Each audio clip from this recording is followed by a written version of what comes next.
अगर मैं सुबह 4 बजे तक जागी हूँ तो तुषार भी सुबह 4 बजे तक जागा है। हाँ। Very red-nosed and she shops a lot, which is what I have to tolerate because bank में money खत्म होता चला जाता है। ओके। नहाते वक्त गाने सुन रहे होता है और अताउल्ला खान के गाने सुन रहा होता है। This was a better negotiator. She. Who brings the more creative ideas. She. That's great. Tariq, बताओ। To describe your relationship. Messy.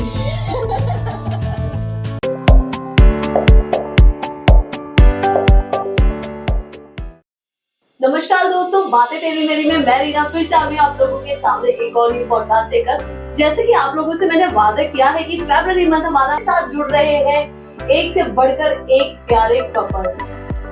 सो आज की कपल की अगर मैं बात करती हूँ तो उनके लिए मेरे पास सिर्फ एक ही लाइन आती है, 2 दिल एक जुनून और एक सफल बिजनेस। सो आज का हमारा एपिसोड होने वाला है कपलप्रेन्योर का। जी हाँ, वैसे तो आपने सुने होंगे बहुत सारे एंटरप्रेन्योर, बट आज का जो है वो कपलप्रेन्योर इसलिए है बिकॉज एक कपल है जो कि एक ही बिजनेस में एक साथ करते हैं। सो स्वागत करते हैं नित्या एंड तुषार कपूर का।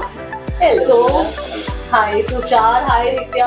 So first of all thank you so much कि आप लोगों ने हमें अपने प्रीशियस टाइम में से टाइम निकालकर हमारे साथ बातचीत करना स्टार्ट किया एंड बातें तेरी मेरी के मंच पर आप लोग आए। Pleasure is all hours, thank you so much. So well Tushar और नित्या, जब बात करते हैं एक रिलेशनशिप और स्पेशली हस्बैंड्स की, वाइफ की, तो हमेशा कहा जाता है कि पिछले जन्म के दुश्मन होते हैं जो इस जन्म में हस्बैंड वाइफ बनते हैं और 36 का आंकड़ा होता है, बट आप दोनों तो एक ही बिजनेस को चला रहे हैं। तो ये कैसी ट्यूनिंग हुई और स्टार्टिंग कैसे, क्या सोचकर आपने एक ही बिजनेस में मूव ऑन किया? 2012 में हम लोग दोनों बाहर से पढ़ के आए थे, यूके से। तो हम लोगों को यही था कि कुछ मिल करके बिजनेस करना चाहिए बिकॉज हम दोनों बहुत डेडिकेटेड तरीके से वर्क करना चाह रहे थे और डिटर्मिन्ड थे कि हम कुछ अच्छा करें। तो हमने फिर अपने जिस एजेंट के थ्रू हम गए थे उनके साथ हमने स्टार्ट किया for a very short period उनके साथ किया। फिर केसी ओवरसीज ने हमें अप्रोच किया और फिर उन्होंने बोला कि आप हमारी एक फ्रेंचाइजी ओपन करो इन नॉर्थ इंडिया। तो हम केसी ओवरसीज की फर्स्ट फ्रेंचाइजी थे नॉर्थ इंडिया के अंदर। तो हमारा ये जो काम है ये स्टडी अब्रॉड का काम है। तो हम लोग मतलब ऑल अक्रॉस द ग्लोब हम स्टूडेंट्स को भेजते हैं अंडर ग्रेड और पोस्ट ग्रेड के लिए और हर तरीके के कोर्सेज हम लोग ऑफर करते हैं। तो वही चीज KC overseas is one of the biggest agents in India, तो हम उनका एक फ्रेंचाइजी ओन करते हैं। ऑलराइट, सो हम लोग आगे मूव ऑन करने से पहले केसी ओवरसीज के बारे में ही कुछ डिस्कशन करना चाहेंगे कि जो बिजनेस वैल्यू है आपकी, ठीक है, कि सोर्स क्या है और कितनी यूनिवर्सिटीज है जिनके साथ आप लोग डील कर रहे हैं, वो थोड़ा सा हमारे व्यूअर्स को बताएंगे तो बेटर होगा। केसी overseas was established in 1998 in Nagpur, and over the span of 26 years they have crossed about 65 offices in India. We have 13 offices internationally as well. Okay. And Delhi का, as Tushar mentioned, North का हमारा पहला ही हमारा franchise था, but we have other offices also. Completely education abroad industry है। तो 12th के बाद जो बच्चे बाहर पढ़ने जाना चाहते हैं उनका पूरा प्रोसेस, उनका एडमिशन, उनकी एप्लीकेशन, उनका वीजा, उनके वहाँ के अकोमोडेशन अरेंजमेंट्स, उनकी फ्लाइट टिकट्स, उनके एजुकेशन लोन, हम लोग बेसिकली स्टार्ट टू एंड सब कुछ हैंडल करते हैं। हमें इस इंडस्ट्री में पर्सनली अब 13 साल के आसपास लगभग हो गए हैं करते करते। एंड हम लोग 85,000 कोर्सेज ऑफर करते हैं स्टूडेंट्स को विद मोर देन 800 यूनिवर्सिटीज, जो कि right from US to Australia, Canada, Ireland, New Zealand, Sweden, France, Netherlands, so like UK, everywhere. You have lots of options for our students. Yes, और budget का भी ऐसा कोई कंस्ट्रेंट नहीं रहता। लोगों को लगता है बाहर पढ़ने जाने का मतलब है यार 40-50 लाख रुपए तो गया। Exactly. बट ऐसा बिल्कुल नहीं है। Option start from very low fees as well. और बच्चा बाहर जाके पार्ट टाइम नौकरी कर सकता है, तो अपनी रोजमर्रा के जो उसके खर्चे होते हैं उसे घर से नहीं मंगाने पड़ते। और पढ़ाई खत्म होने के बाद पोस्ट स्टडी वर्क वीजा तो है ही है। काफी बार हमें कॉल आता है कि वर्क वीजा के लिए बाहर भेज दीजिए, लेकिन वर्क वीजा ऐसे डायरेक्टली नहीं मिलता अनटिल एंड अनलेस आपके पास एक बहुत अच्छा एक्सपीरियंस ना हो। लेकिन अगर आप एक स्टूडेंट एक कंट्री में जा रहे हैं, आपकी पढ़ाई उसी कंट्री की होती है, आप वहाँ के लोगों से वाकिफ होते हैं, वहाँ के कल्चर से वाकिफ होते हैं, तो जब आपको वर्क परमिट मिलता है तो आपको वहाँ नौकरी भी बहुत आराम से मिल जाती है। ओके जी। सो इसमें कुछ एकेडमिक कंडीशंस भी होती हैं कि इसी कैटेगरी या इसी जैसे एकेडमिक परसेंटेज की अगर हम बात करते हैं तो कुछ मिनिमम रिक्वायरमेंट्स रहती है क्या? 45% भी आप लेके आओगे तो भी भेज देंगे। तो भी भेज देंगे यूनिवर्सिटीज वो कुछ hire पाथवेज कर होते लेंगे। हैं, अगर अंडरग्रेड में आपको डायरेक्ट जाना है तो 65% चाहिए, बट अगर 45-50% है तो पाथवे लगता है 1 साल एक्स्ट्रा, लेकिन आप फिर भी वहीं जाके पढ़ते हो। ओके आपका ड्यूरेशन थोड़ा बढ़ता है, लेकिन आप फिर भी एक अच्छी यूनिवर्सिटी से ग्रेजुएट हो सकते हैं। और अगर आपकी परसेंटेज कम है तो इसका मतलब ये बिल्कुल भी नहीं होता कि आपको यूनिवर्सिटी अच्छी नहीं मिलेगी। यूनिवर्सिटी आपको सेम अच्छी हाई रैंकिंग ही मिलेगी, सिर्फ Okay. आप एक पाथवे या फाउंडेशन के थ्रू जाएंगे। ऑलराइट सो इसके लिए कुछ जो एग्जाम्स कंडक्ट कराते हैं आइल्स वगैरह के कुछ एग्जाम्स होते हैं वो मैंडेटरी होता है हर एक यूनिवर्सिटी या कोर्स के लिए? देखिए आइल्स जो है वो यूनिवर्सिटी स्पेसिफिक नहीं, कंट्री स्पेसिफिक होता है। तो यूके में आप आइल्स के बिना जा सकते हैं, कुछ यूरोप में भी जगहें हैं जहां आप आइल्स के बिना जा सकते हैं। ओके बट प्राइमरीली जो दूसरी मेजर कंट्रीज हैं जैसे ऑस्ट्रेलिया हो गया, न्यूजीलैंड हो गया, आयरलैंड हो गया, यूएस हो गया, तो आइल्स पीटी टोफल ये मैंडेटरी होते हैं। ओके बट हाँ, और यूरोप के कुछ कंट्रीज और हमारा यूके लंदन आप विदाउट आइल्स बिल्कुल जा सकते हैं। और हम आइल्स की प्रिपरेशन भी करवाते हैं ऑनलाइन। आजकल मोस्टली बच्चे या तो इंटर्नशिप्स कर रहे होते हैं या जॉब कर रहे होते हैं, टाइम नहीं होता है, तो दे प्रेफर कि ऑफलाइन की जगह ऑफलाइन मोड मिल जाए। So we have online IELTS classes as well, IELTS PT both. That's really nice. So viewers this is really helpful to you कि अगर आपके बच्चे भी हैं या आप में से कोई भी ऐसे स्टूडेंट जो इस वीडियो को वॉच कर रहा है, now you have a option to study in abroad कि केसी ओवरसीज आपके पास है आपकी पूरी हेल्प करने के लिए। बॉटम लाइन से लेकर अपर लाइन तक आपका रहना खाना एजुकेशन और सारी चीजों में आपको हेल्प आउट करेगा। सो आई थिंक ये बेस्ट वे आपके लिए रहेगा। सो अभी जैसे कि हम बात करते हैं कि बोलते ऐसे हैं कि जिस बच्चे ने स्टडी बाहर कर ली तो वो लौट कर इंडिया नहीं आता है, वो वहीं पर शिफ्ट हो जाता है। इसके कितने सारे परसेंटेज चांसेस होते हैं? हम सबूत हैं, हम वापस आए हैं और 12-13 साल से यही है। एक्चुअली ये करता है कि बाहर आपको एक एनवायरनमेंट अच्छा मिलता है, सैलरीज बेटर मिलती हैं, आवर्स का प्रॉब्लम नहीं है। यहाँ बीटेक वाले बच्चे 4 लाख 5 लाख के पैकेज पे धक्के खा रहे होते हैं, वहां पर एक एवरेज पैकेज बहुत रिस्पेक्टेबल होता है and hours of working defined है। 8 घंटे काम करना है, 10वें घंटे काम करोगे तो 2 घंटे का एक्स्ट्रा चार्ज आपको मिलेगा। ओके तो वहाँ बहुत अच्छा सिस्टम है, तो हर बच्चा चाहता है वो बाहर रहे, लेकिन क्योंकि ये क्वालिफिकेशंस इंडिया में भी इक्वली रिस्पेक्टेबल है, तो अच्छी जगह से पढ़ के वापस आओ, यहाँ पर भी अच्छी जगह जॉब्स लगती हैं। ऐसा कुछ also I feel like it also depends upon person to person। सारे बच्चों का एम बाहर सेटल होना नहीं होता है। काफी बच्चे होते हैं जो बोलते हैं कि मैं एक अच्छी एजुकेशन लेके 1-2 साल का एक्सपीरियंस लेके मुझे वापस इंडिया ही आना है, मेरे पापा का बिजनेस है, मुझे उसे एक्सपैंड करना है। Lot of time they feel like कि घर वापस आना है, तो इट्स अ पर्सनल चॉइस। बच्चों के पास ऑप्शन होता है, वो बाहर रुकना चाहे, उन्हें उनके पास पोस्ट स्टडी वर्क वीजा होता है, आप वो उनको ले सकते हैं, नहीं तो वापस आ सकते हैं। It's all upon an individual. Okay that's fine. And अगर ये बात करते हैं कि हम आपकी एजुकेशन की बात करते हैं, अभी थोड़ी देर पहले आपने बोला था कि दोनों की स्टडी अब्रॉड से हुई थी, तो क्या सेम कोर्स में थे आप लोग या डिफरेंट? नहीं, दोनों डिफरेंट लाइन से हैं। साइंस की है, मैं कॉमर्स वाला स्टूडेंट, मैंने एमबीए किया था। हमारी यूनिवर्सिटी भी अलग थी।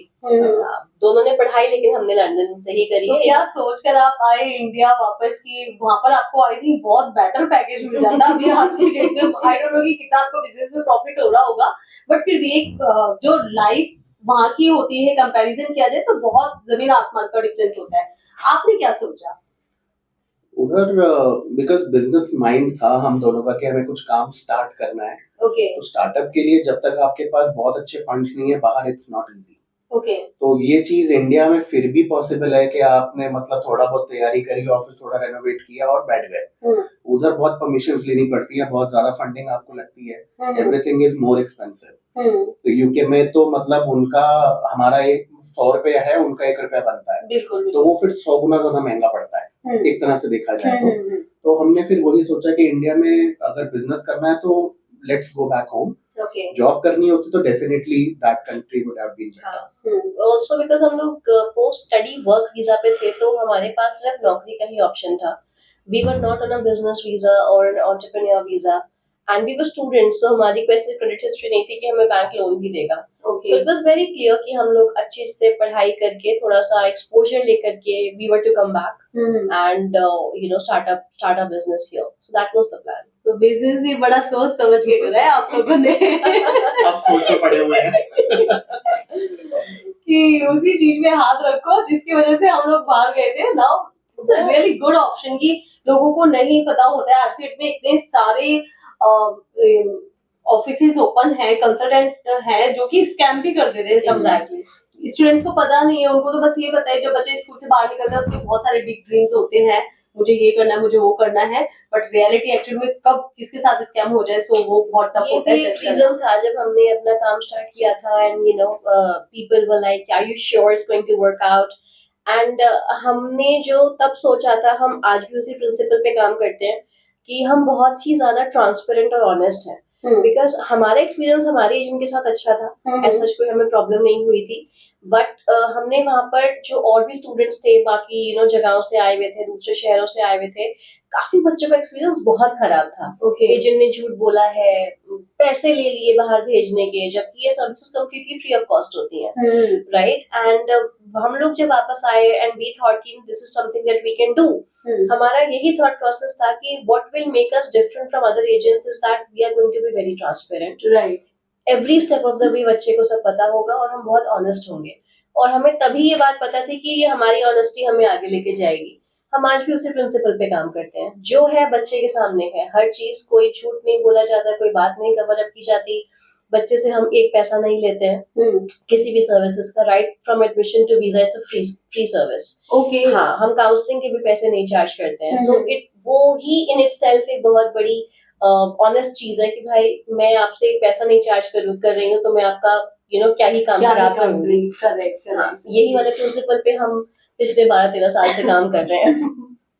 सो viewers, this is also a great news कि केसी ओवरसीज सिर्फ सिंगल ऐसी कंसल्टेंसी है जो आपको फ्री ऑफ कॉस्ट कंसल्टेशन देती है. सो आप आ सकते हैं, इनको कनेक्ट कीजिए. आपकी जो भी क्वेरी है अबाउट द अपलोड स्टडी, तो आप सारी क्वेरीज इनके साथ कर सकते हैं. डिटेल्स आपको डिस्क्रिप्शन में मिल जाएगा एंड प्लस आप इनकी इंस्टा पर भी इनको फॉलो कर सकते हैं. सो ये तो रही बिजनेस की बात है. अब थोड़ा सा आ जाते हैं बिकॉज जैसे कि हमारा एपिसोड है 2 दिल 1 जुनून और एक कपलप्रेन्योर से, तो यही कि बिजनेस में आप लोग हैं कि अब जो आपकी लाइफ कैसी है, लाइक आपकी जो शादी हुई थी दैट वाज लव मैरिज और अरेंज मैरिज, और कितने टाइम से आप लोग साथ में हैं? यहाँ पर शांत हो गए. नहीं, लव मैरिज थी और 9 इयर्स हो चुके थे हमें साथ में. ओके. 10th ईयर में शादी हुई. तो अब शादी को भी हो चुके हैं 12 साल.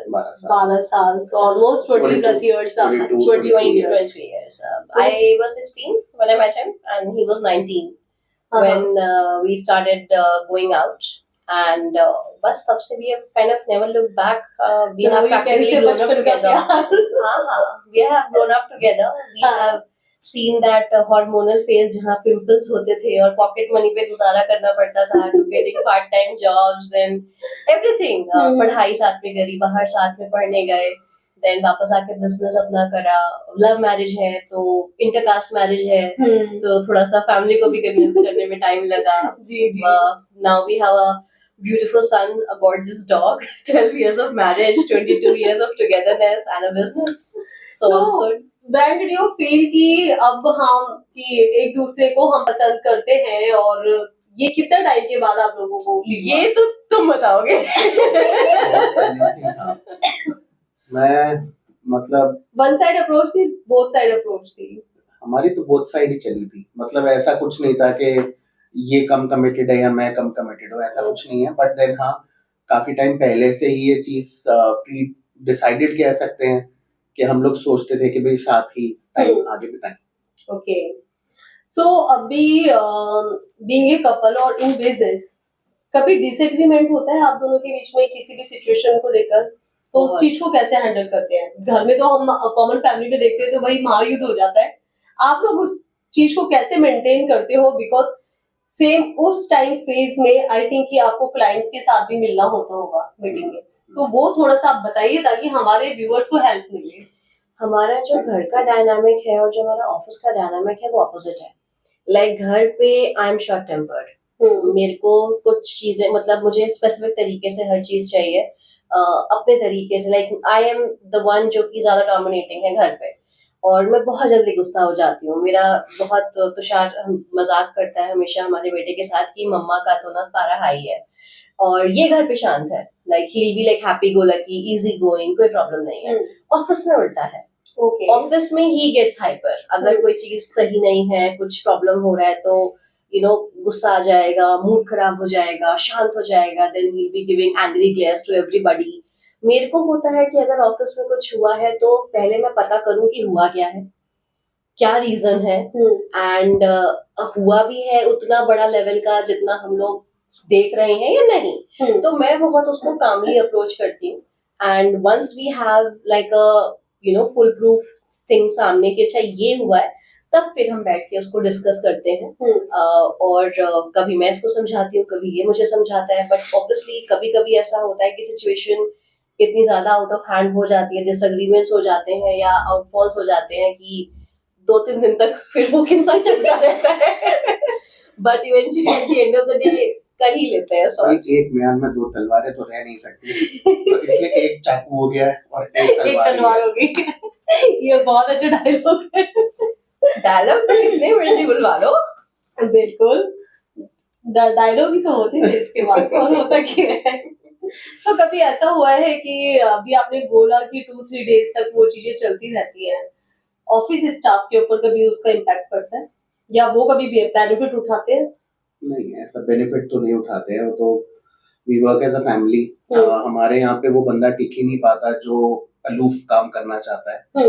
हम मिल करके काम करते हैं, सब अपनी अपनी रिस्पॉन्सिबिलिटी समझते हैं, तो even when we are not present in the office तो पीछे से सारा काम होता रहता है, ऐसा कुछ नहीं है। तो हम लोग बहुत मतलब क्लोजली कनेक्टेड हैं अपने स्टाफ के साथ, तो कोई वो प्रॉब्लम रिस्पेक्ट फैक्टर हमेशा ही रहता है। स्टाफ को पता है, बच्चों को पता है कि ये मैम सर हैं, बट हम हमेशा ट्रीट उनको एज फ्रेंड्स ही करते हैं। ये हमने कंसेप्ट अपने घर में भी यही अपनाया हुआ अपने बेटे के साथ कि अगर आप उसको फ्रेंड की तरह ट्रीट करोगे वो आपसे सारी बातें शेयर करेंगे। बिकॉज इवेंचुअली क्या है, तो बच्चे कभी कभी गलती हो गई तो डर के मारे अगर नहीं बताए वो सिचुएशन हाथ से निकल सकती है। हम सीनियर्स हैं, हमें एक्सपीरियंस है, 12-12 साल 13 साल एक्सपीरियंस है, हम उस चीज को समेट सकते हैं। So it's very important that the staff has that comfort level, that confidence कि वो आके हमसे बातें शेयर करें। तो हमारे पास वो वाला माहौल रहता है। मगर हाँ, जब हम लोगों का मूड खराब होता है या हम लोग गुस्से में होते हैं या कुछ भी, जैसे आपने बोला कि 2-3 दिन तक जब चल रही है कोई कहानी,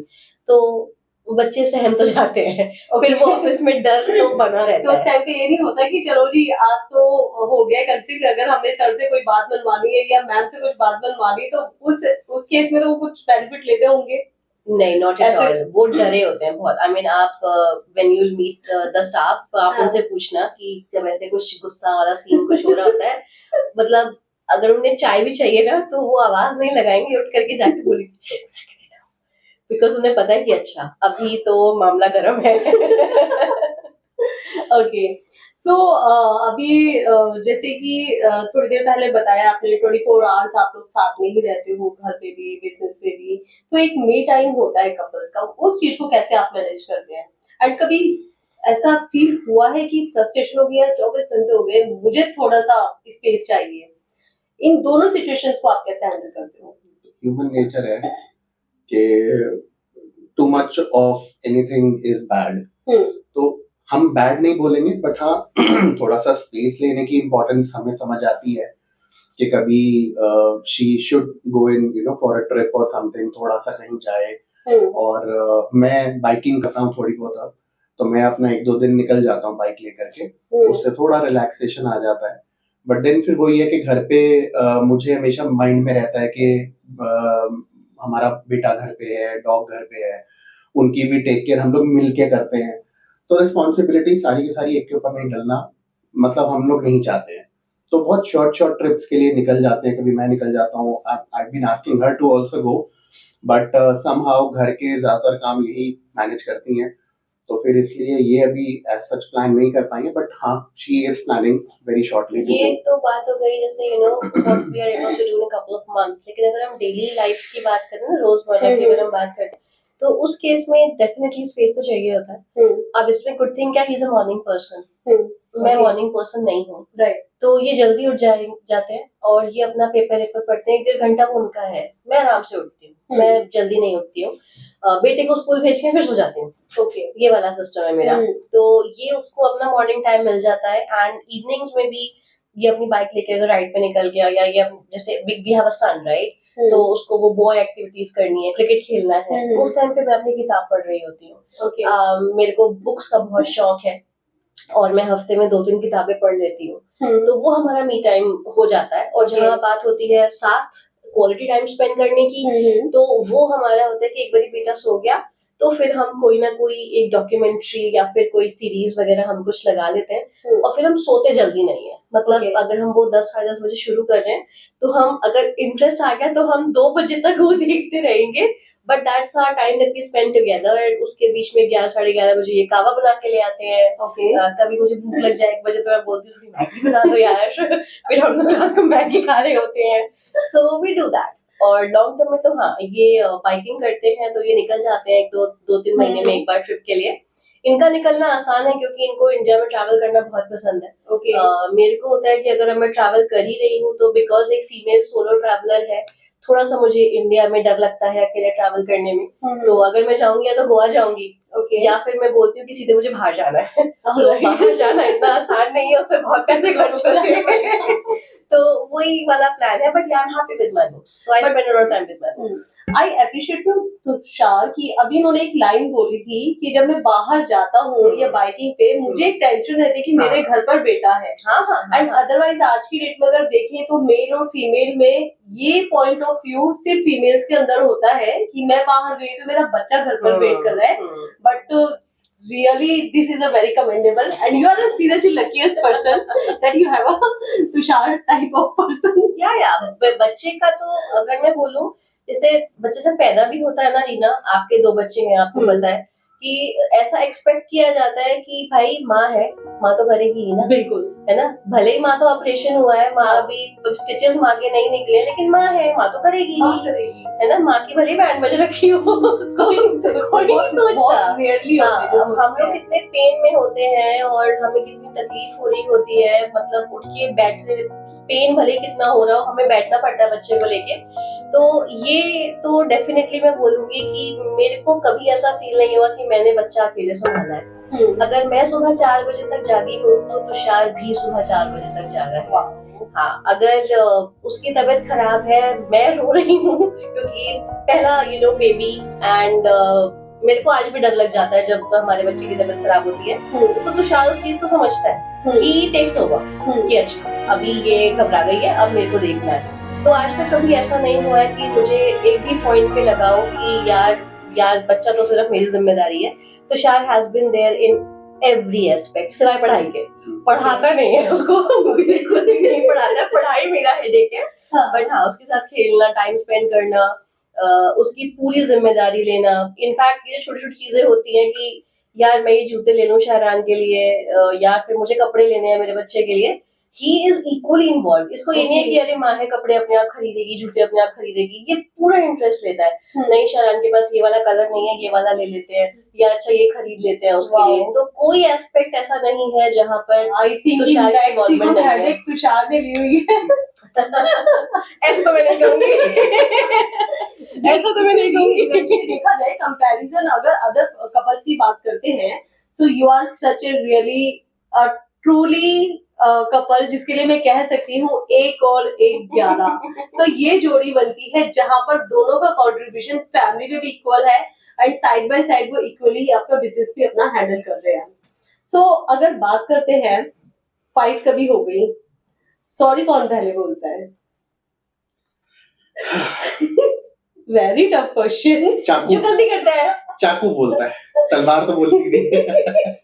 ऐसा नहीं है, आई से सॉरी, लेकिन मेरा सॉरी बहुत ही रेयर होता है। सोच समझ कर निकलता है। बहुत ही रेयर होता है जब मुझे एक्चुअली में रियलाइज होता है कि हाँ ये मैंने शायद ज्यादा कर दिया या बोल दिया, तो ही मैं बोलती हूँ। लेकिन यूजुअली मेरा सॉरी ऑनेस्टली बताऊँ तो निकलता नहीं है, क्योंकि मुझे तो लगता है मेरी गलती नहीं है। और अगर मेरी गलती नहीं है तो मैं सॉरी नहीं बोलूंगी।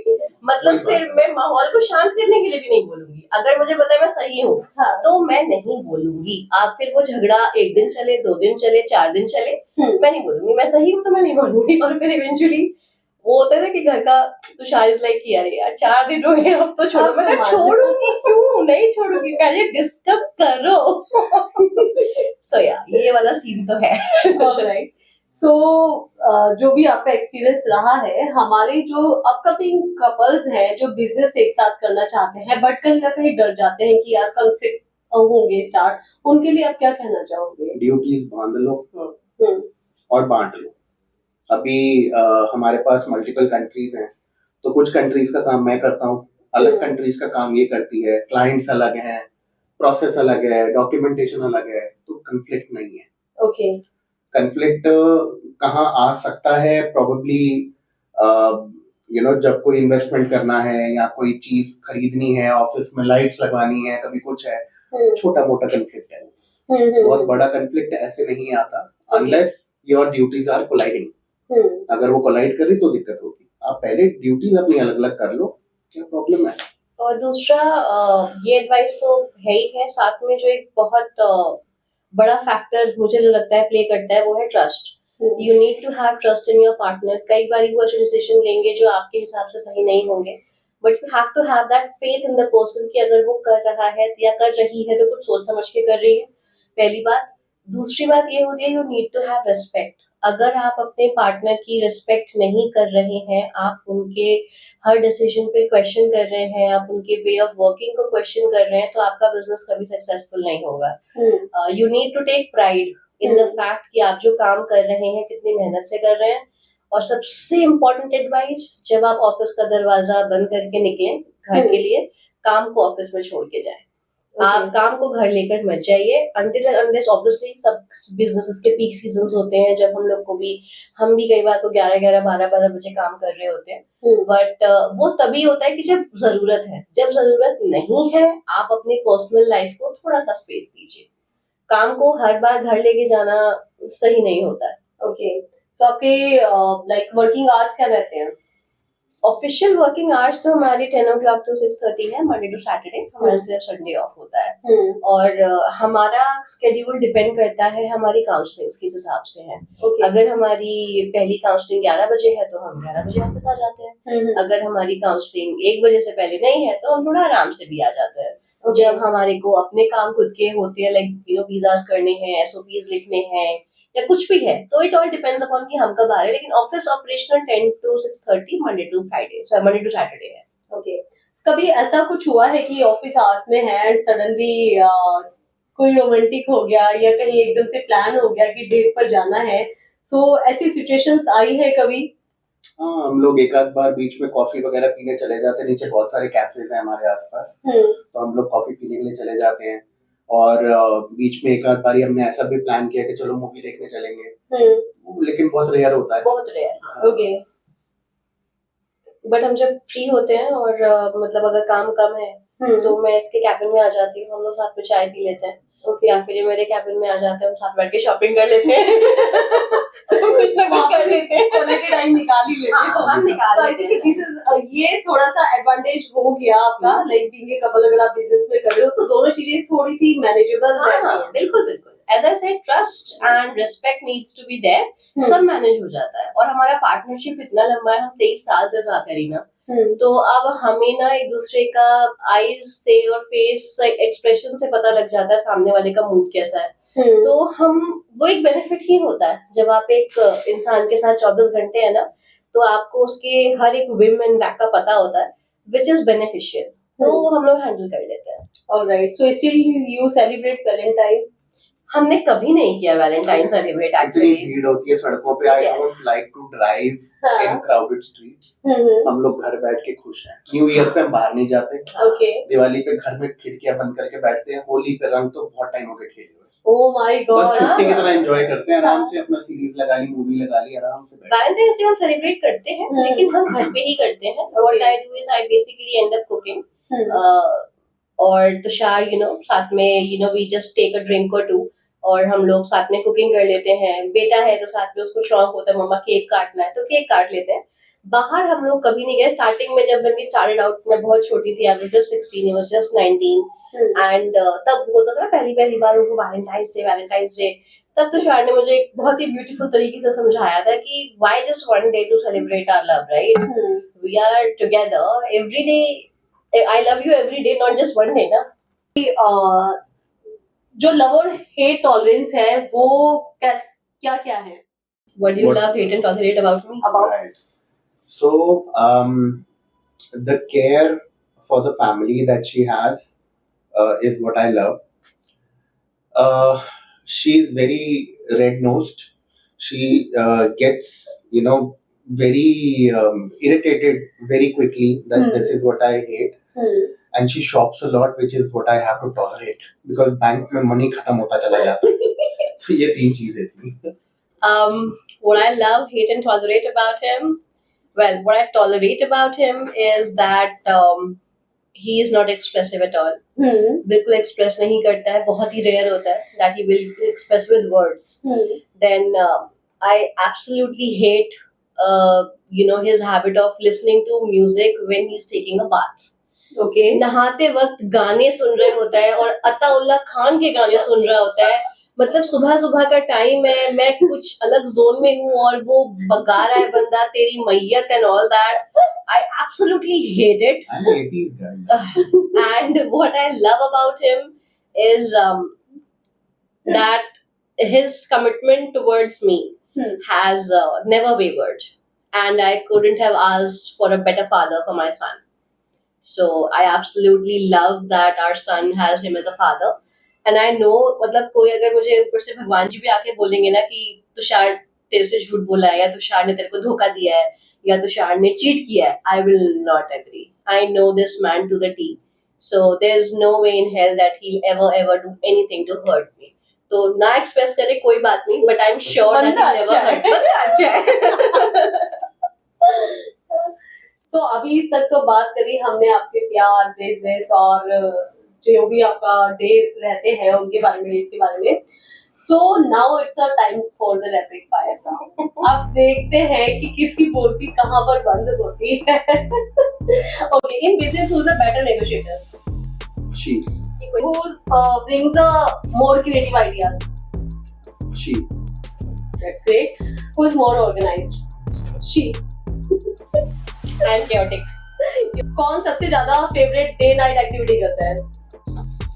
Me. You're more romantic. Yeah. Day one है. Day one. मैं पहले रोमांटिक में थी. Okay, last year last year कितने ट्रिप्स करे हैं? Lots. I think 4 trips. हम हर Correct? 3 महीने में चले जाते हैं. फर्स्ट डेट कौन सी डेट थी? तारिक बताओ. क्या आपको यार याद है वो आपकी? ब्रेकअप के बाद 11th April. 11th April was our first date. Alright, after breakup. After breakup तो हम नहीं कहेंगे. We just शुरू ही हुए थे, we just started going out, but वो टैग नहीं दिया था एक दूसरे को गर्लफ्रेंड बॉयफ्रेंड वाला. And then it got a bit too much for me. I was a bit young, so I took a हफ्ते 2 हफ्ते का break. But then we got together, and then our first date was 11th April 2003. Alright, so one word to describe your relationship. Messy. Alright, so Tushar, this is for you. कि नित्या का favorite color कौन सा है? So Tushar, कौन सी 5 favourite books हैं नित्या की जिसको छोड़कर वो बैठ ही नहीं सकती है? Now this is the time to express your love और आप उसी कितना चाहते हो. एक भी नहीं बताओगी. Come on, you know a few.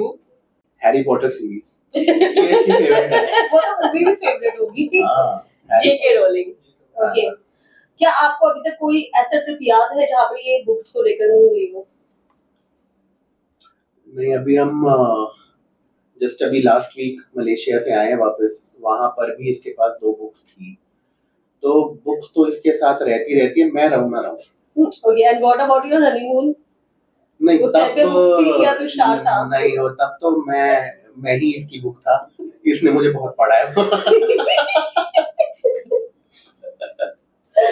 हाँ, हनीमून पे भी किताब थी, बट हम लोग टूर करके गए थे, यू नो, उसमें वो टाइम बाउंड होता है ना, हाँ। तो मौका नहीं मिलता था पढ़ने का। वो आ जाता था मैसेज उसका गाइड का कि मैं नीचे लॉबी में हूँ, आ जाओ, तो उसके हिसाब से दिन काटने पड़ते। इसके पास बुक्स नहीं हो तो इसके पास वो इसका बुक रीडर होता है, नहीं तो इसके फोन में किंडल डला हुआ है, ये वही करती रहती है। और क्या चाहिए? नहीं तो इन व्हाट सेंस की तुषार कह सकते हैं कि मेरी सौतन की बुक है। नहीं वो मुझे ऐसे हेल्प नहीं करती है, अब तो थोड़ा आराम है, वो टाइम चाहिए होता है ना जो, हाँ, थोड़ा वो टाइम मिलने लगा है। ये पढ़ती रहती है। मैं क्रिकेट खेल लेता हूँ, कभी गेम खेल लेता हूँ, कभी बाहर। वो आपने मैनेजेबल हो गए हो आप उसके लिए ना, कि उसमें I'm कैसे okay मुझे with करना है ये books. सारी चीजें। ठीक है, हाँ। ऑलराइट, सो अभी जो हमारी व्यूअर्स हैं उनको कुछ टिप्स देना चाहेंगे आप, कपल वाले, जो कपल्स हैं जिनके रिलेशनशिप बहुत ज्यादा टॉक्सिक हो जाते हैं या मैनेज नहीं कर पाते हैं, इम्बैलेंस बहुत होता है उनकी लाइफ में, उनके लिए आप क्या कहना चाहोगे? पेशेंस एंड डिटर्मिनेशन कि आप कंटिन्यू रखना चाहते हो, unless you want to break yourself, तो बात तो और ही है। बट पेशेंस बहुत ज्यादा रखनी पड़ती है। ऐसा नहीं कि मैं ही ज्यादा पेशेंस रखता हूँ, जो कि ट्रू है, लेकिन ये भी पेशेंट होती है कई चीजों को लेकर के, मेरी भी। तो हमें बेयर करना पड़ता है। आप कहीं कंपनी में जॉब करने जाते हो, मैनेजर भी तो गालियां देता है, फिर भी आप काम करते हो, तो फिर फैमिली के अंदर क्यों नहीं कर सकते? थोड़ा एडजस्टमेंट करनी पड़ती है। देखिए, 2 चीजें होती हैं मेरे हिसाब से। एक, अपने रिलेशनशिप को आप टॉक्सिक लेवल पर पहुंचने मत दीजिए। अगर आपको लगता है कि वो टॉक्सिसिटी हो रही है या बहुत ज्यादा रेड फ्लैग्स आपको दिख रहे हैं, just move away, it's not worth it. At the same time, अगर आपको लगता है कि आपका रिलेशनशिप और आपका प्यार इतना स्ट्रांग है कि आप उसको सस्टेन कर सकते हैं, तो आप जस्ट कीप एट इट। कोई 2 दिन एक जैसे नहीं होते हैं। After long period of time distances आते हैं, यू नो मिसकम्युनिकेशंस भी होते हैं, but you just have to be persistent, you just have to keep at it. एक जो ब्रेकअप और डिवोर्स है ना, हम लोगों की डिक्शनरी में वो है ही नहीं। तो अगर आप उस थॉट को ही अपने माइंड में नहीं रखेंगे ना, कितनी भी बड़ी से बड़ी प्रॉब्लम आ जाए, 23 साल हो गए हैं, ऐसा तो है नहीं कि हम लोगों ने कोई बड़ी प्रॉब्लम्स फेस नहीं करी होंगी, करी हैं, क्यों नहीं करी हैं, बट वो कभी माइंड में थॉट तक हम लोग नहीं आने देते हैं कि डिवोर्स है या ब्रेकअप है या आई विल मूव अवे। तो वो जब है ही नहीं, तो हम उस थॉट को भी एंटरटेन नहीं करते हैं। एट द सेम टाइम, अगर आप एक टॉक्सिक रिलेशनशिप में फंसे हुए हैं, तो कितना भी कोशिश कर लीजिए, अगर एक बंदा रेड फ्लैग है तो वो रेड फ्लैग ही रहेगा, ग्रीन नहीं बनेगा, just move away. But sometime ये होता है कि पार्टनर्स हैं, एक बहुत ज्यादा बोल रहा है और दूसरा, जैसे कि अभी आपने पेशेंस की बात की थी, ठीक है, समटाइम बहुत से लोगों के साथ ये हो जाता है कि सामने वाला पेशेंस रखे जा रहा है और दूसरा पार्टनर उसका बोले जा रहा है, इतना पेशेंस हो जाता है, उसका ओवरलोड हो जाता है। उस केस में क्या कहेंगे? उस केस तो में झगड़ा होता है, हमारे जैसे होता है, झगड़ा सॉर्ट हो जाता है, 2 दिन 3 दिन में वापस चीजें नॉर्मल हो जाती हैं। हाँ, देखो, कम्युनिकेट तो आपको करना ही पड़ेगा। अगर आप अभी स्टार्टिंग में कम्युनिकेट नहीं करोगे तो आपको आगे जाके करना पड़ेगा, लेकिन कम्युनिकेशन के बिना चीजें हल नहीं होंगी। वर्स्ट केस सिनेरियो में कई बार आपको थेरेपी लेनी पड़ती है। अगर आप कपल्स थेरेपी नहीं लेना चाहते हैं तो आप इंडिविजुअल थेरेपी भी ले सकते हैं। कई बार हमें लगता है कि इशू सामने वाले का है, लेकिन पता चलता है कि इशू तो हमारा ही है। तो थेरेपी से मत घबराइए। Therapy is just like going to a doctor. तो जस्ट सीक हेल्प।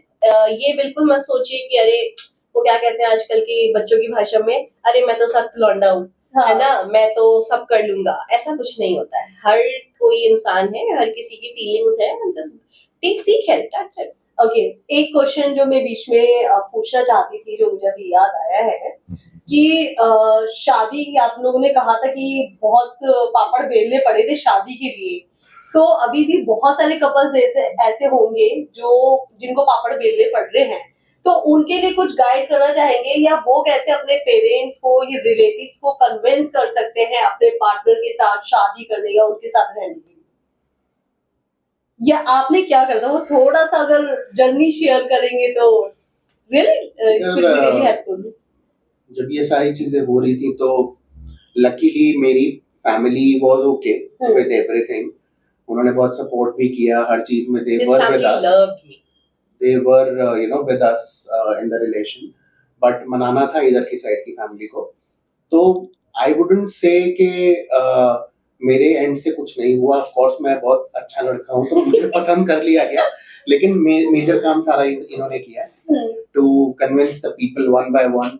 मामा थे, मामा को किया, फिर मामा के बाद फिर मम्मी को किया, सिस्टर को किया, फिर कहीं जाके पापा के साथ बात हुई. तो फिर वो करते कराते जर्नी ठीक बैठ गई. हमें 4 साल लग गए थे मेरे पेरेंट्स को मनाने में, जो कि आसान टाइम नहीं होता है. सबसे बड़ा प्रॉब्लम ये था कि Tushar was from a business family और मेरे पापा गवर्नमेंट जॉब में थे. तो बिजनेस फैमिलीज में, ऊपर से पंजाबी, तो बिजनेस फैमिलीज में शादियां बहुत जल्दी हो जाती हैं. तुषार के जो बड़े भाई हैं उनकी शादी 21 साल की उम्र में हो गई थी. तो आप ये लगाइए, इसके घर में पता जब चला ये 25 साल का था और हमारी शादी जब हुई है तब Tushar was about to turn 29. तो 4 साल इन्होंने मेरा इंतजार किया, इसकी फैमिली ने मेरा इंतजार किया, और 4 साल तक मैं भी अड़ी रही अपने पेरेंट्स के सामने कि करूंगी शादी तो इसी से करूंगी, वरना नहीं करूंगी, कहीं और करा के दिखा दो. तो इट वाज यही वाला एक, आई थिंक जैसे मैंने बताया हमारी डिक्शनरी में डिवोर्स और ब्रेकअप है ही नहीं. तो हमारा भी यही जेस्चर था कि अब सोच लिया है ना कि करनी है तो करनी ही है. अब 3 साल लगे या 4 साल लगे, तो हाँ, मेहनत तो बहुत लगी, पापड़ तो बहुत बेले, but for him to wait for so many years for me, अपनी फैमिली को बार बार बिकॉज बिजनेस फैमिली है यार, रिश्ते आते रहते हैं, भी प्रेशर रहता है, बहुत प्रेशर रहता है कि बड़े की शादी तो 21 साल में कर दी, छोटे का तुम 28 साल में भी शादी नहीं कर रहे हो. एंड मेरे भी pressure, my papa was like no, and then it was a long battle. But I guess because we were just determined and we just kept at it and we were sure कि ये तो materialise करना ही है. तो वो वैसे ही होता है, हिम्मत मत हारो.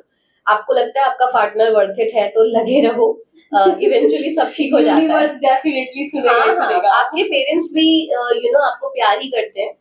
कभी कभी वो सोशल स्टिग्मा होता है, अरे लव मैरिज, और कभी कभी होता है लोग क्या कहेंगे, कभी कभी दूसरे फैक्टर्स भी होते हैं, लेकिन eventually at the end of the day आपके पेरेंट्स ही हैं, आपको पैदा किया है, पाल पोस के बड़ा किया है. तो थोड़ा टाइम लगता है लेकिन मान जाते हैं. ऑलराइट, सो नाउ फाइनली कि जो हमारे कपल्स इस वीडियो को देख रहे हैं उनके लिए बहुत इजी रहेगा. कोई भी 3 to 5 वर्ड्स ऐसे आप बताइए जो कि एक रिलेशनशिप के लिए बहुत नेसेसरी होते हैं. Commitment, trust, determination, will power and of course love. Wow. Now Nitya, आप बताओ कि कौन सी वो पॉइंट्स है जिनको इग्नोर किया जा सकता है एक रिलेशनशिप को बेटर बनाने के लिए. ईगो बिल्कुल नहीं होनी चाहिए रिलेशनशिप में. तू मैं नहीं होता, हम होते हैं. इस बात को आप गांठ बांध दीजिए. कई बारी आपको झुकना पड़ेगा, जो कि कोई गलत बात नहीं है. It is okay. झूठ नहीं बोलना है, ट्रस्ट नहीं तोड़ना है सामने वाले का. और ये मत सोचिए कभी भी कि ये जो सामने वाला इंसान है ये मेरा बॉयफ्रेंड है या मेरा हस्बैंड है. ये पहले आपका दोस्त है, ये पहले आपकी वाइफ बाद में है, पहले आपकी दोस्त है. आप उसको दोस्त की तरह ट्रीट करिए. तो वो एक मेल ईगो या फिर वो एक फीमेल जेलसी को आप बस बीच में मत आने दीजिए. सो आई थिंक ये सारी चीजें, सारी पॉइंटर्स को अगर आप फॉलो करेंगे, so you can make a good relationship and healthy relationship with your partner. So अभी जाते जाते हमारे व्यूअर्स के लिए या जो स्टूडेंट्स हैं उनके लिए कोई केसी ओवरसीज कुछ स्कीम वगैरह अगर आप कुछ ऑफर करना चाहते हैं जो हमारी वीडियो देखकर आपको अप्रोच करता है. हमारी एज वी मेंशन कि कोई चार्जेस तो है नहीं, बट डेफिनेटली अगर कोई भी बातें तेरी मेरी के थ्रू हमें अप्रोच करेगा या हमारी सर्विसेज लेना चाहेगा, so we have lot of goodies for them that we would be giving them right from counsellings to visas. And उसके अलावा जस्ट बिकॉज हमारा ऑफिस मंडे टू सैटरडे है, हम लोग आपकी कॉल्स, आपके कम्युनिकेशन चैनल आपके लिए हम संडेज को भी ओपन रखेंगे. और ऑफिस टाइम के बाद भी आप हमें फोन या व्हाट्सएप कर सकते हैं, हम हमेशा आंसर करेंगे. So thank you so much. आप लोगों से बात कर आपकी जो लाइफ जर्नी रही और जो एंटरप्रेन्योरशिप की जो जर्नी है, it's a really interesting and बहुत लोगों को पसंद भी आई होगी. सो फ्रेंड्स, अभी आपको हमारी कॉन्वर्सेशन कैसी लगी ये तो आप हमें कमेंट करके जरूर बताइएगा. बट उससे पहले हमारे गेस्ट के लिए स्पेशल गिफ्ट बातें तेरी मेरी टीम की साइड से। तो this is for you, for your copy and sorry मैंने उल्टा कर दिया, नोटबुक इनको देनी चाहिए थी। दिस इज फॉर यू, क्या आप नोट डाउन करना कि कितना टॉलरेट कर रहे हैं। ये भी मैं ले लूंगी, learning too much from our clients. ये भी मैं ले लूंगी। सो फ्रेंड्स, आज का पॉडकास्ट हम यहीं समाप्त करते हैं और कमेंट करके प्लीज जरूर बताइएगा। जितने भी न्यू व्यूअर्स हैं हमें देख रहे हैं, प्लीज हमारे चैनल को सपोर्ट कीजिए, सब्सक्राइब कीजिए। आई नो कि आप बहुत सारा प्यार दे रहे हैं हमें, और थोड़ा सा और देते रहिए और इसको कंटिन्यू रखिएगा। साथ में अपने फ्रेंड्स के लिए और जितने भी न्यू स्टूडेंट्स हैं और 12th पास बहुत सारे स्टूडेंट्स होंगे, उनके साथ ये वीडियो आप शेयर कर सकते हैं, बिकॉज इसमें हमने सिर्फ लव कपल की बात नहीं करी है, एक एजुकेशन की भी बात की है। So I think that will be really helpful to others. तो मिलते हैं हमारे अगले पॉडकास्ट में। So till then, bye bye.